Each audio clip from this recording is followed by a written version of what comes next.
Imagine starting with just a few dollars and turning it into a fortune.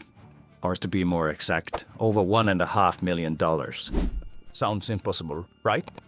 But it's actually quite achievable thanks to the power of compound interest. After this video, you will learn one of the most valuable financial lessons that will change your life. And once you get it, it's quite simple. I will briefly explain to you what compound interest is and how it works. What is compound interest? Compound interest is called the eighth wonder of the world, and after this video you would get why. It's the most powerful force in the universe for growing your wealth. Imagine a snowball rolling downhill. As it rolls, it picks up more snow, growing bigger and faster. The bigger the snowball becomes, the faster it becomes. Compound interest works the same way. It's earning interest not just on your initial investment, but also on the interest you already earned. The next part is what people don't get, and this is the rich people's secret. Simple interest would be like adding another dollar to your wallet every year. Compound interest, on the other hand, is like adding another dollar to your wallet, and the next year, that dollar earned a dollar of its own. So instead of having $2, you have 3. I promise you will get it after I show you our example. This is extremely valuable content. We have a story with an example because that's what we all love when we are learning new things. Our story is about Alice and Bob.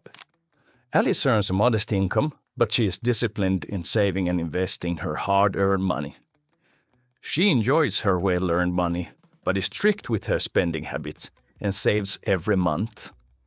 Every time she gets her paycheck, she pays herself. It's an investment term, which means that the first money that gets taken from your paycheck is invested in the stock market. Bob, on the other hand, earns a high income, but is not disciplined in his savings and is more impulsive in his money habits. He likes to spend money on materialistic things, and his philosophy is that he saves what is left after spending, if there is any. Let's go to our example of Alice. Alice starts investing when she's 25. She also has some money from before, $5,000, which she has saved. That is her initial investment. She invests $200 every month in an index that follows the S&P 500, which is an index of the 500 biggest companies in the USA. She is strict, and the money is put aside automatically each month when she gets her salary. She pays herself first. So here we have Alice's example. She starts with $5,000 in savings. Each month she contributes $200, and she puts it monthly. The rate of return is 10.2, which is the average return on S&P 500. And then we go to the years of growth. And here in the example you can see that after 10 years, her interest rate is $26,000 and the contributions almost as much. And it grows and grows and grows over time. But after 10 years, she has $50,000. We go to 20 years. She has almost $200,000. And here we see the snowball effect. The interest rate is almost $140,000. It grows steadily. And the contributions, you see, it doesn't grow as fast. So here is the compound interest that is at work and why you need to start today. Look, after 30 years, over $500,000. And Alice started when she was 25, and the contributions only $72,000. And it's crazy numbers. And here you see why it's the eighth wonder of the world. It's truly astonishing. And let's go 40 years. She is 65. She has over $1.5 million. And almost all of it is interest on interest. It's really fascinating to see this like visually, because the contributions are $96,000 over 40 years. The Alice example is the perfect example what happens when you start in time.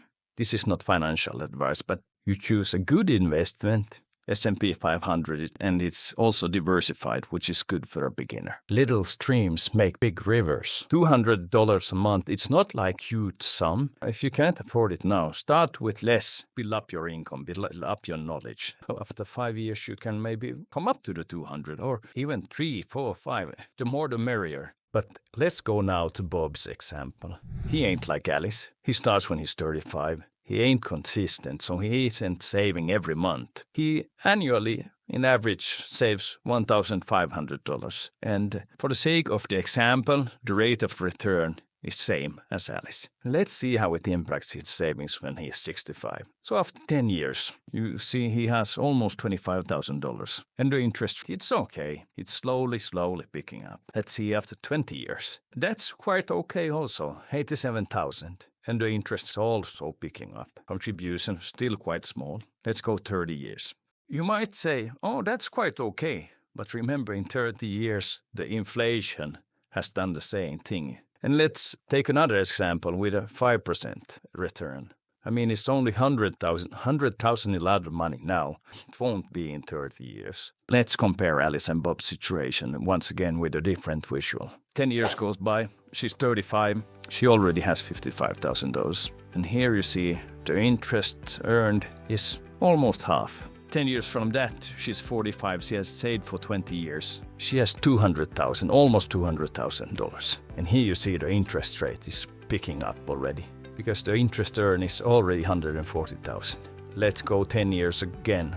So she has saved for 30 years. She has over $500,000, almost $600,000. This is the crazy part. The interest on that is $500,000. And contributions, the money she has put in is $72,000. And it gets even crazier. When she's 65, here you see it once again. It's $1.5 million, the compound interest she has earned. And the total sum is 1.635. When she hasn't even put 100,000 and she has over 1.5 million. Rest of her life she will be financially independent. Let's go to Bob's example here.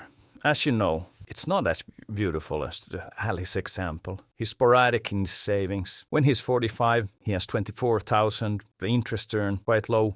10 years goes by. He's saved for 20 years. He has 87,000. The interest earned is $57,000, so it's picking up the compound interest. After 30 years, he's 65.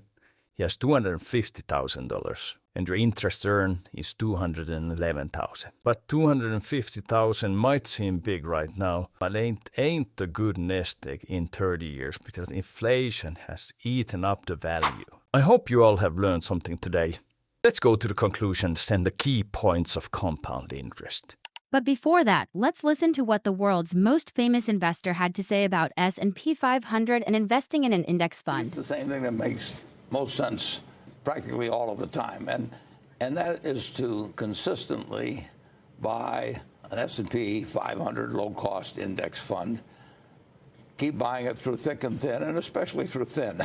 As you heard from the man himself, we have learned some valuable lessons today. Let's look at the findings. You need to start early. The earlier, the better. The earlier you start saving, the more time your money has to grow through compound interest. And the sum, don't think I need to save $500 every month. I don't earn enough. Yes, you do. Even small amounts saved consistently can make a big difference over time. So start today, not tomorrow. Invest wisely. Choose investment that have a history of good returns and align with your risk tolerance. I need to tell it though, history of good returns won't mean that the returns will be great in the future. So consider consulting a financial advisor for personal guidance. Be patient. The snowball is small in the beginning, as you saw after 10 years. It's not still picking up. It takes time to work its magic, as you saw in our example. And avoid making impulsive withdrawals or changes to your investment, especially during market downturns. There will be no compound interest if you are not reinvesting the dividends and interest you are earning. Because the key is to put it back and save more. If you take it out each year, there will be no compound interest. There will not be a lot of money, as we saw in the examples after 30 years, when it's almost all of it compound interest.